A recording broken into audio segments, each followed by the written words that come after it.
Chegou a hora de descobrir como fazer um verdadeiro tour religioso em Roma e no Vaticano, e eu te garanto que os três últimos são alguns dos lugares mais especiais e menos óbvios. Muito prazer, eu sou Paulo Oliveira, marido da Bruna. Já tivemos a oportunidade de ir juntos para Roma e para o Vaticano em 2022 e vamos novamente no final de 2026, juntamente com nossas duas filhas. Bom, o primeiro dos lugares é a Basílica de São Pedro, o coração da Igreja Católica, pelo menos culturalmente, não para a Igreja Católica em si, isso eu vou explicar mais à frente, é uma coisa muito interessante. A Basílica de São Pedro está como cartão postal do Vaticano, à frente de todo mundo. É visitada por pessoas do mundo inteiro, por milhões de pessoas do mundo inteiro, e ela tem uma característica muito importante. Ela está construída em cima de onde hoje se sabe que está o túmulo de São Pedro, o primeiro Papa, apóstolo. A Basílica de São Pedro, além de corpos de alguns santos, algumas personalidades da Igreja Católica e de muita arte sacra, naturalmente, também reúne embaixo, na sua cripta, túmulos de vários outros papas, como Bonifácio VIII, por exemplo, e alguns papas estão mais acima, para a visitação de fácil acesso de várias pessoas, como São Pio X.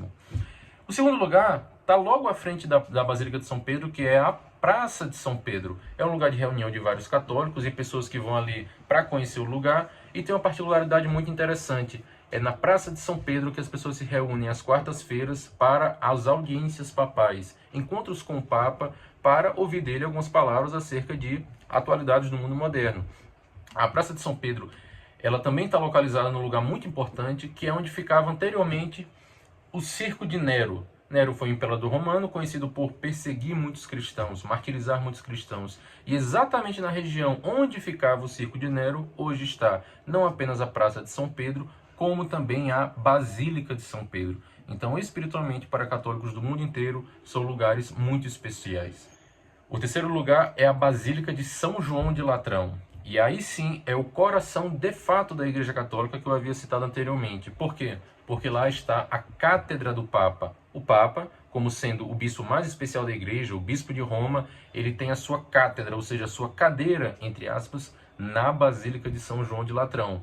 Onde você mora, talvez haja uma catedral, e ali é a cátedra do bispo da sua região, como por exemplo a Arquidiocese de Mariana, a Arquidiocese de Natal, de onde eu vim inclusive. Assim como em Roma, na Basílica de São João de Latrão, está a Cátedra do Papa. Também há uma coisa muito interessante, que foi para lá que se dirigiu São Francisco de Assis, que você com certeza conhece ou pelo menos já ouviu falar, para encontrar com o Papa de sua época e pedir autorização para fundar sua ordem franciscana. O quarto lugar é a Basílica de Santa Maria Maior. Era um lugar muito especial para o Papa Francisco, nosso Papa anterior. Ele ia sempre lá para rezar antes de fazer uma visita apostólica, ou seja, antes de viajar para outro país ou para outra localidade dentro da própria Itália. Também é lá que há uma relíquia muito bonita para nós católicos, que é uma relíquia da manjedoura de Nosso Senhor Jesus Cristo, ou seja, partes, fragmentos da manjedoura na qual Jesus, quando nasceu, ainda bebezinho, foi colocado lá no primeiro presépio, juntamente com Nossa Senhora e com São José. O quinto lugar é a Basílica de São Paulo Extramuros, ou São Paulo Fora dos Muros. Ela é um pouco mais longe do roteiro tradicional da Piazza Navona, da Basílica de São Pedro, do Vaticano, da Basílica de São João de Latrão, mas ainda é de fácil acesso. A depender do metrô, de ônibus que você vai pegar, você vai demorar cerca de 25 minutos, meia hora, talvez 40, a depender do trânsito, para chegar lá. Mas vale muito a pena. Lá está o Corpo de São Paulo, além de algumas correntes que foram preservadas por cristãos daquela época até hoje, nas quais São Paulo foi preso e ficou acorrentado antes de ser martirizado, Ele foi decapitado. O sexto lugar são as catacumbas de São Calixto. Embaixo de Roma há uma série de catacumbas. Eram locais onde os primeiros cristãos eram enterrados e ali eram celebradas missas em cima dos seus túmulos. As catacumbas de São Calixto reúnem inúmeros túmulos e é uma oportunidade de você ver como os primeiros cristãos se encontravam, como eles assistiam à missa, como eram as missas nos primeiros séculos, e ver como é que era uma vida realmente sob perseguição, já que eles não poderiam fazer tudo aquilo ali publicamente, porque haveria risco de morte. O sétimo lugar, assim como o anterior, também tem uma relação muito profunda com os primeiros cristãos e com os tempos de perseguição, que são as catacumbas de São Sebastião. E tem uma particularidade. Por que o nome de São Sebastião? Porque está vinculado à memória de São Sebastião, que era um soldado romano que se converteu e decidiu não negar sua fé, sendo então martirizado. E hoje é um grande santo da Igreja Católica, conhecido no mundo inteiro. O oitavo lugar é a igreja de Santo Inácio de Loyola. Eu vou te dizer, é uma das mais bonitas, se não a mais bonita de toda a cidade romana. Por quê? Quando você entra lá, olha para o teto. Ele dá um aspecto de 3D. Há pinturas de vários santos retratando literalmente o céu. Com Deus no centro, Nosso Senhor Jesus Cristo, a Virgem Maria, o Espírito Santo e vários santos ao redor, dando impressão de profundidade. Tanto é que a própria administração da igreja coloca um espelho retangular grande no centro da nave, né, da parte principal e no corredor central da igreja, para que as pessoas não precisem ficar olhando para cima o tempo inteiro e possam olhar para baixo e ver o reflexo. São muitos detalhes. É uma obra de arte de fato, além de ser muito importante para todos aqueles que são devotos ou têm pelo menos uma admiração pela história de Santo Inácio de Loyola, um santo espanhol. O nono lugar é a Basílica de Santo Agostinho. Santo Agostinho era um santo do norte da África e sua mãe, Santa Mônica, tem uma história muito bonita. Ela rezou anos e anos e anos e anos por sua conversão, até que de fato ele se converteu e hoje é um dos maiores nomes da Igreja Católica e até mesmo da filosofia através de suas obras. Lá na Basílica não está o túmulo de Santo Agostinho, mas está o túmulo de Santa Mônica, sua mãe. E é para lá que vão muitas pessoas para rezarem por seus entes queridos e pela conversão de pessoas próximas. Em 10º lugar está a Basílica de São Clemente. É um lugar muito importante não apenas para conhecer como é que era a vida dos primeiros católicos da época, como também para ver como é que era o dia a dia romano, porque ela está localizada onde antes era uma casa, era uma construção típica com a arquitetura romana da época. E ela está localizada a 8 a 10 minutos de caminhada do próprio Coliseu e fica também no meio do caminho entre o Coliseu e a Basílica de São João de Latrão. Então, para quem vai fazer um tour dividido por zonas, é muito interessante. Sai do Coliseu, vá à Basílica de São Clemente e em seguida você já pode ir para a Basílica de São João de Latrão. E próximo dela há 2 lugares, dentre os últimos aqui, que são alguns dos mais especiais para você conhecer em Roma. Agora chegamos nos 3 últimos e alguns dos mais especiais. O primeiro deles é a Basílica de Santa Praxedes. Ela fica a mais ou menos 5 minutos de caminhada da Basílica de Santa Maria Maior e além de nos dar um vislumbre de como é que era a vida dos primeiros cristãos, também tem algo que é muito tocante e muito emocionante, que é uma grande relíquia relacionada à paixão de Cristo.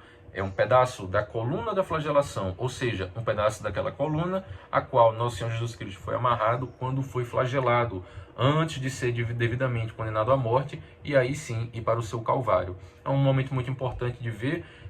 Nós havíamos, antes de visitar, obviamente, pesquisado sobre alguns desses lugares, e quando eu vi que havia essa relíquia ali, eu percebi na hora, não, eu não posso perder a oportunidade de visitar esse lugar. Para você que é católico, ou pelo menos que admira a história da Igreja Católica e do cristianismo como um todo, é uma ótima oportunidade. O penúltimo lugar é a Basílica da Santa Cruz de Jerusalém. E por que ela tem esse nome? Você já deve imaginar, porque ela preserva relíquias da cruz na qual Nosso Senhor Jesus Cristo foi pregado, foi crucificado. E você pode se perguntar, como é que tem tanta relíquia relacionada a Jesus, que viveu no Oriente Médio, em Roma? Isso se deve a uma pessoa, Santa Helena, mãe do imperador Constantino, que foi quem encerrou as perseguições aos cristãos no século IV, e por meio dela e amando dela foram trazidas várias relíquias da cruz, a coluna da flagelação, como está em Santa Praxedes, e a coroa de espinhos, entre outras. Então, visitar a Basílica da Santa Cruz de Jerusalém é não apenas ter a oportunidade de ver uma igreja muito antiga, muito importante, como também ter acesso a essa relíquia. E não apenas essa, há uma série de outras relíquias que vale a pena conferir. Para nós católicos, é um momento espiritual muito importante. E para quem tem um gosto mais vinculado à cultura e à história, também é algo muito interessante de se ver.